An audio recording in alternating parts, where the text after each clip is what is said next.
Blah. Y'all already know what it is. Your boy Yaakov, what it do? The outlet to reality, the holdest podcast in Vegas and Chicago. What up? This is the place where you want to hide from your drama or maybe hide from your baby mama.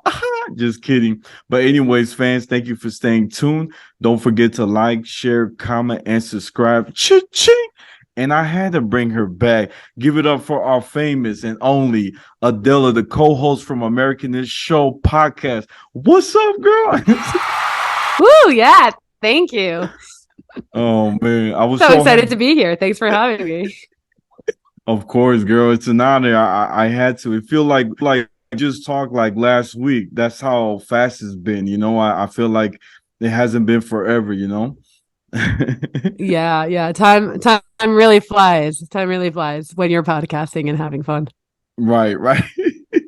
So look, I do have to share this. I think it's amazing. So I went to a big event in my shul, the Kollel, and one of the biggest rabbis, named is Rabbi Meth. He is an Orthodox rabbi, and he gave basically the whole topic was about Abraham Lincoln and how he was very close to the Jewish people, and he was one of his favorite presidents. But then he shared something that I felt touched. I was like, I feel connected. He said that I never learned in history. He basically said that in 1654, the first Jews to ever come to the U.S. were actually Spanish and Portuguese. I had no idea. Yep. It's always us Sephardic Jews making our way around places. I did know that, and one of the reasons why I knew it is because they talked about Christopher Columbus, and there's speculation that maybe he was Jewish, maybe he wasn't Jewish, but everyone attests to the fact that there were Jews from Spain and Portugal that were looking to get out because they couldn't freely practice their religion, being in a country that wasn't accepting of Jewish people. So a lot of them kind of made their way onto the boat. A lot of them in the, subsequent trips to the U.S. would try to make their way out just so they can have a place to practice freedom of religion. So I did know that. I was told.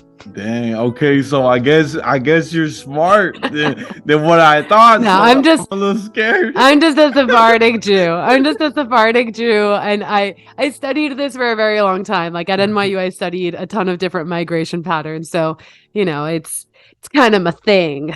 Okay. Kind of my thing. Not really my thing. There's so much left to learn, but that fun fact I happen to know. Okay, here's the next question. This is a fun question. It's a little tricky. It's a two-part question. So basically, what is the name of the first synagogue to ever been built, and what state was it? In the US. In the US. That's a great question. I feel like I should know this. I should definitely know this. I don't know the name, but I'm guessing it was something like Temple, like Bethel or something like that. It's some Jewish name, or Bet Yisrael or something like that. But where is it? That's a good question. Is it possible? And tell me if I'm hot or cold. Is it in the South?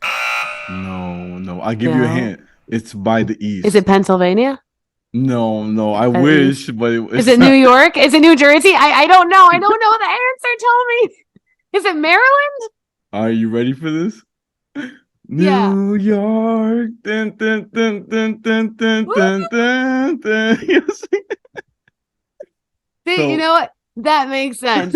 Jews run New York. We run this town. We actually don't. For everyone who's listening who thinks that Jews control the world, we don't control the world. We also don't control New York. But yeah. Oh man, so Jews run this town. You're so funny. So look, New York, and the name of the shul, you were pretty close. It's Congregation Share. I have it right here, Sherat Yisrael. So I don't know how to say the middle part. Israel. It's still there in New York till this day. It was founded in way. 1655. It was actually founded. So it's amazing how, going back, like you're living New York, you're living like the promised land almost, the biggest Jewish city since Jerusalem. right? That's crazy. Shirat Israel. I got to take a field trip down there. Like I'm living here, living history, and I don't even know what I've got in front of me. If you do go there, can you please send me a picture? I would be honored just to see that my girl went through. She came by, she went ching ching ching. Dude, we could do an Instagram takeover. We'll hop on each other's socials and I'll be like, yo, it's Adela. Did you listen to that episode? If you didn't listen to it, either way, look where I am. Like, guess where I am. I bet you can't guess what year the synagogue was built. We'll do a little trivia thing with the followers. I like that. I like that. That'll be really fun, to be honest. I like that. For Oh man. everyone listening, stay tuned. We're gonna do an Instagram takeover. Oh man. Dun, dun, dun. But look, girl, I gotta tell you something. So, I remember we were talking back and forth, and I think one of the most beautiful things that young people could relate is basically, family. Family means so much to them. And I want to hear your input in what do you see yourself like in a family? Like, what do you see yourself when you find a husband, or what do you want your kids to grow into? That's a great question. I love that question. I mean, first off, very important to say, man plans and God laughs. They always say, like, we can make all these plans for ourselves. Are they actually going to happen? Who knows? But in an ideal world, I do have a plan. I think family is something very important that a lot of people are forgetting, and it breaks my heart when I hear people say things like, I never want to get married, or, I never want to have kids. And of course, everyone is allowed to do whatever they want, and everyone should do what they want, and everyone can live the life that they want. But I think that the life that's been so, like, the life that I've been looking forward to is a life of family. And not every family is perfect. My family, for example, my parents are divorced and everything like that, but I'm extremely close with my siblings. I'm extremely close with my mom. I love my cousins. So when we bring up the idea of family and like what kind of family I'd like to have, or what I want a family to look like, is when I do find a husband, I want to build a Jewish home. So I want a home of faith. I want us to be able to practice our religion, share that with our kids, share the excitement about religion with our kids, right? I want to have a Shabbat dinner every Friday night. I want to get together as a family around the table, and I want my kids to tell me about their day. And I want to, tell them it's time to light the Shabbat candles, or we're going to make the blessing on the bread, and, just kind of bring God into my home, and have my home as almost like a rock. Like I want my kids to come back all the time, to have holidays with me and meals with me. And again, nowadays, I feel like it's something that you don't hear about often. You hear about people who don't want to have families. And of course, again, everyone can do whatever they want. But I think it's so sad not to want that. Not to want to have that expansion, or, to give my kids siblings that they can play with. My mom always said she gave me the best gift in my entire life. She said, I gave you 3 beautiful gifts, and they're your siblings. And I think it's true. And I know you have siblings too. So, what's your thought on family? I'm going to pass it on to you. So yeah, so it's a beautiful thing you just shared, being able to do Shabbat and teach them, and keep them close. I feel like for me, same thing. Coming from a divorced family, many of my family members come, having a lot of divorce, and I feel like I have to be cautious. And the person that I want to bring in my life, I want to share with, and I want to break that curse. Like I want to make sure that Yeah. whatever I can to make my women proud. I want to grow together. I don't want it to be like, we're not on the same page, we're not communicating. I feel like the beautiful part about, studying Parsha is that both parties, like you and your partner, can study it together or even on your own.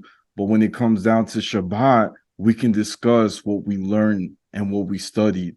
Yeah. And I think that's beautiful. For me, I'm gonna be honest, in what I see a lot in Vegas and some Chicago, can't speak for everyone, but when I see a woman that doesn't pray, right, and I know she's not obligated in the Orthodox community, I feel like it and they always say she's already spiritual. She doesn't have to pray.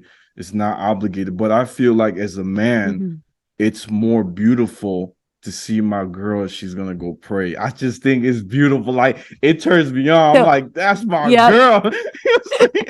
It's funny you say that. So I go to a law school called Cardozo, and it's part of Yeshiva University. So you'd think it's very Jewish. So when I first got there, I knew that there's a daily minyan. There's a daily afternoon prayer service for mincha.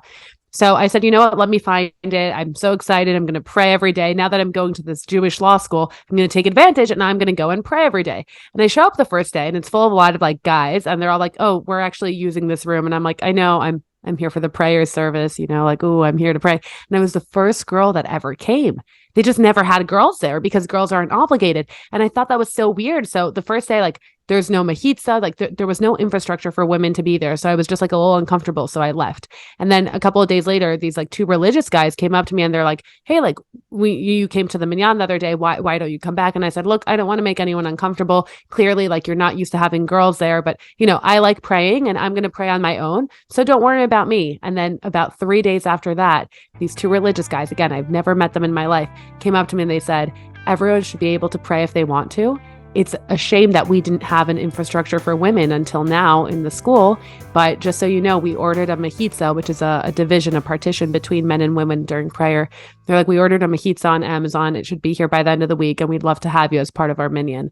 So now I do pray every day in school or whenever I can. It's usually like 3 or 4 days a week because every now and then a day gets away from me. But I do think it's something phenomenal. I think it's helped me connect. I think setting a time, even if girls aren't obligated to pray, setting a time for you to sit by yourself or in a minyan and really connect with God, I think helps you structure your life, structure your day, think through your wants. When you say the prayer, the first couple of prayers are all just praises. Like you're just thanking God for a lot of things. And then you get to Bakasha where you're asking for all these things. And then you get back to the thanking. And I think it's so nice. It's also like we were talking about kids before and family before. And that's something that like I'd also want like my kids to have. I'd want them to be able to connect with God and to be able to know that before you ask and before you pray, you can be thankful and you can pray in thankfulness. And I just think that's really beautiful. Wow, that's so cool that you change your school. Like you basically like open the eyes of these, the other colleagues of yours to wanting to respect you, and do something different. Now other women that want to pray, they won't feel shy or uncomfortable. They can, Mm-hmm. be themselves and go pray as well. I think too, like for me, even like, I'm looking at life, right? I'm seeing what how life is changing, right? Technology, Mm-hmm. TikTok, everything. And I feel like as a man, we want to provide for a woman, make sure that she's okay. And Mm-hmm. I feel like a lot of people, they don't have that, whether it's a mentorship or a rabbi to go Mm-hmm. to, right? To get that support. Like for me, I'm gonna be honest, my rabbi here in Vegas, I'm so close to him, like so close. He anytime I'm going through something like mentally, emotionally, I'm like, Rabbi, I gotta talk to you, man. He's like, yeah, what's going on? And like we're supposed to be talking about the Gemara, whatever we were Mm-hmm. supposed to study. And I'm like, Rabbi, look, I'm gonna be honest, I'm gonna cut to the chase. I'm going through some stuff right now. He goes, you know Uh-huh. what? Tell me. And it was so nice because I felt better. I felt like I'm Mm-hmm. back to reality. And even when I go pray, right? So I'm starting to go more and to pray at Marv, right? Thursdays. I've been going and Mm-hmm. studying. And when you have a stressful day, and it's normal for everyone, when I go there and it's quiet. And my favorite part of the prayer is when you do the Amida prayer, when you step 3 times Yeah. back and you 3 times forward. For me, at that moment, they said you're supposed to concentrate and you're really quiet and you're at that moment connecting with Hashem. And right there, I'm telling Hashem everything that, I want in Mm-hmm. life. I feel like that for me is special, just to be able to, release, Mm-hmm. everything. And I think that's part of life, going back to family, right? So like for my kids, for Mm-hmm. example, my father was in my life. You know, my father, I always dream of my father teaching me all the things he knew. Like he knew construction. My father was like a third degree black belt in Taekwondo and Kung Fu. I've always Mm. wanted to learn from him, and he never taught me. So I had to find other schools to be on my own. Mhm. And when I heard a story, one of my Sifu, my teacher, he said that he actually trained his daughter to become a black belt. Like she didn't have to go to school. He could just treat like train her one on one, Mhm. and she became a black belt, an instructor. And I said to Amazing. myself, "Dang, I wish I had that." Right. Mhm. So now when I have my kid, I don't care if she's a boy, girl, whatever she is. I'm gonna train her. I'm like, baby girl, look, I'm gonna show you, Yeah. to protect yourself. And I feel like for me, I don't know, this is weird, but like when I was raised in my home, like every of my cousins, they all had girls, and we were the only Really. child. Yeah, all of us. Except for me. I don't have no kid, I'm not married, but I do feel that when I have a kid, it's gonna be a girl. I have a feeling. I don't know why. Really. That's so Yeah. interesting. So first off, I want to say one thing that I loved is we both have something in common in that both of our parents are divorced. And I also I didn't have a great relationship with my dad, but I think having this conversation about family, I see neither of us had the picture perfect home growing up, but both of us want to create that home. So instead of it pushing us away from saying like, oh, you know what, like, I didn't have that family and I turned out just fine, or like, family is stupid. Instead, we both want to create that. And I think that's so wonderful and beautiful, number one. And number two, I agree. I think like that's really beautiful to want to be able to pass something on that you love to your child. In my family, we are three girls and I have one brother, so we're also a very female centric home. So I appreciate that a lot.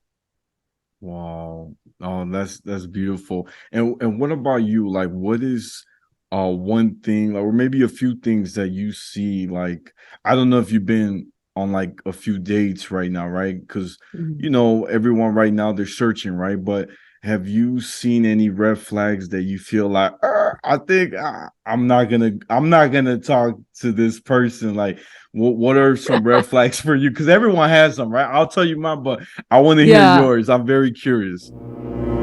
Interesting. So I didn't know this question was coming, but I do have a lot of red flags.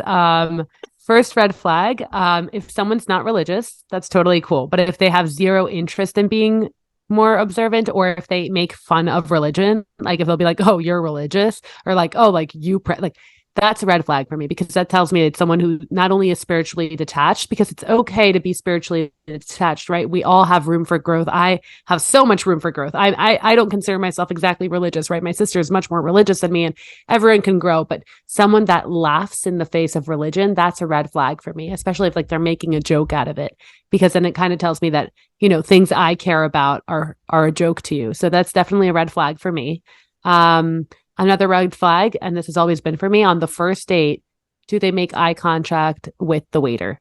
I went on one date once where the guy was so sweet to me. He opened the car door, he closed the car door. We pulled out the chair for me. He took off my jacket and hung it up. Like, perfect gentleman, literally perfect gentleman. And the menu comes and he's like looking at the menu and he's like, "Oh, what do you want to order?" And we're talking about this. And then the waitress comes and he goes, we had already decided what we were getting. And he doesn't even look at her. He literally like just looking at the menu, he goes, "Yeah, we're going to get the, XYZ, thanks. Anyway." And he just starts talking to me. And I'm like, you didn't even make eye contact. You didn't even start to say, "Oh, hi, yeah, thank you."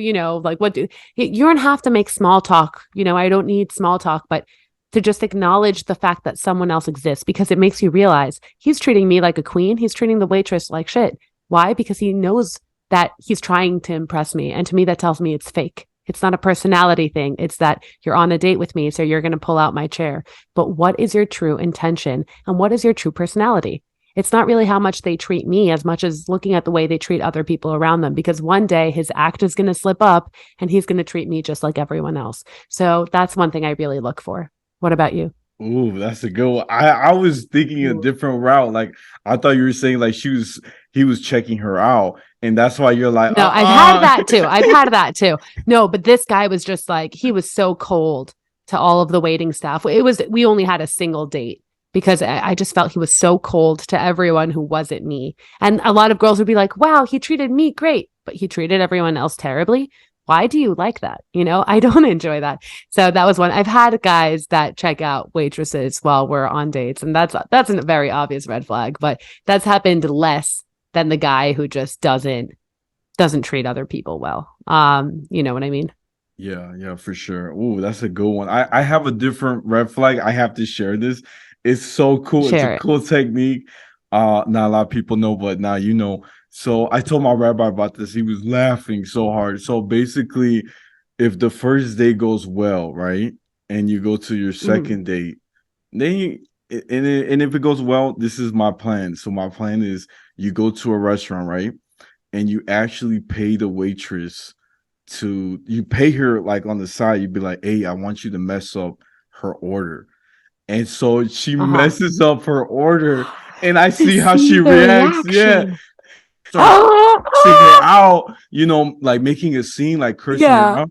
Oh, she's done. I leave. I said, I can't be with somebody like, because Uh-huh.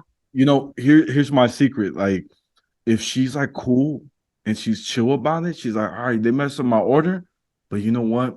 It's food. It looks delicious. I'm gonna eat it. I'm like, then she Yeah. doesn't take it personal. I think that's deep. Yeah. Or she'll be like, hey, I'm sorry to bother. Um, I asked for no onions. You think if you guys could help me out, just give Yeah. me a different one with onions, but like calm. But if she starts going Hmm. crazy, I'm a little That's a red flag. I don't know if I want to be with you. Yes. You know what I'm saying? and but Yes, that is phenomenal. thank you. So look at this. So I came up with this concept thanks to my teacher. He actually came up with it, and I'm going to share with you. This is called the secret in finding your true love. That's what my teacher said. My Torah teacher back in Chicago. He said there's 4 steps. The first one, you have to see how they act with their family. Does he talk Mhm. back to his mom? Does he talk back to his dad? If he has those traits, he's definitely going to treat you just like his parents. You have Yeah. to be cautious, right? Here's the other one. How do they act when they get angry? Are they very Yeah. aggressive, verbally or physically? And are you Hmm. willing to deal with that for the rest of your life? I'm like, So okay, check. This is number 2. Number Yeah. 3 is how do they react when they're under liquor? Or when they get drunk, That's a good. Yeah.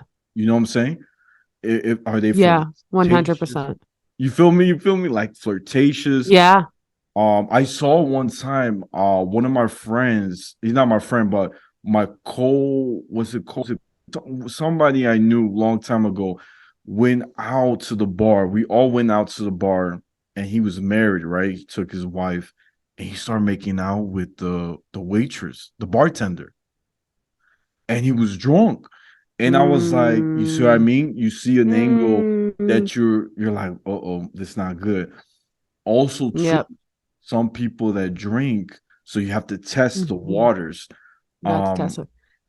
Dude, for me, when I drink, I fall asleep. I pass out. I'm like if I start drinking, I'm like, I am gonna take a nap, and I just want to go home and go to sleep. So, if that's a red flag, then count me out. But yeah, no, you're good. I'm You're I'm a good. I'm a tired drinker.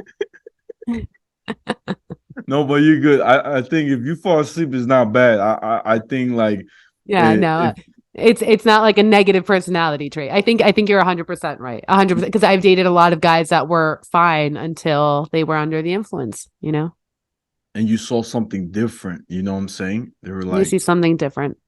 I yeah. agree. Yeah. And then the last one you're gonna love. This is the last one. It says Mm. if the person still treats you like they respect you and they love you before you Mhm. have money, and now that they have money, are they the same? That's a big one because you see in life, people grow up, Mhm. they change, you know what I'm saying? So if you see those Yeah. angles, I really like that. That's like the really I forgot what it was called, but my rabbi back in Chicago, he shared that with me, and it was so deep because a lot of people, especially young people in the Jewish community, they try to get married so young, but they really haven't like lived life. Like they haven't really Mhm. learned about themselves. I think one of the most important things for young people that are single is to live on their own for a while, understand what they don't and what they do like. You know what I'm saying? Yeah. Because you hear stories Yeah. where people are together, right after high school, they get Mhm. married, they stay together, they break up, or they get divorced, and they go crazy because they're Yeah. like, I can't live without that person. I don't know how to live life. Mhm. I think so. Actually, it's funny you bring that up because I've had at this point now 5 friends and 1 cousin that have gotten married and divorced within 2 years. So I think you're right, and it's very sad because these girls are my age, right? They're girls I went to high school with. My cousins my age, and it's something that each one of them had something a little bit different. But like all of them were saying things like, "I was very young, I didn't know what I wanted." He was very young, he didn't know what he wanted, or we got married and we were different people after we got married. I just had another friend just tell me now that she's getting separated. So, and it's crazy because I'm not that old. Like for the people listening, or who don't know me, I'm only 26.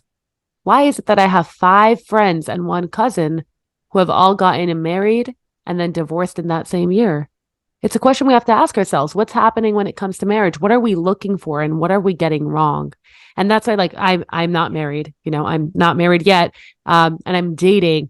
And it's one thing that makes me nervous because I'm kind of like learning from other people's mistakes on one hand, and on the other hand, it's giving me the peace that there's no rush.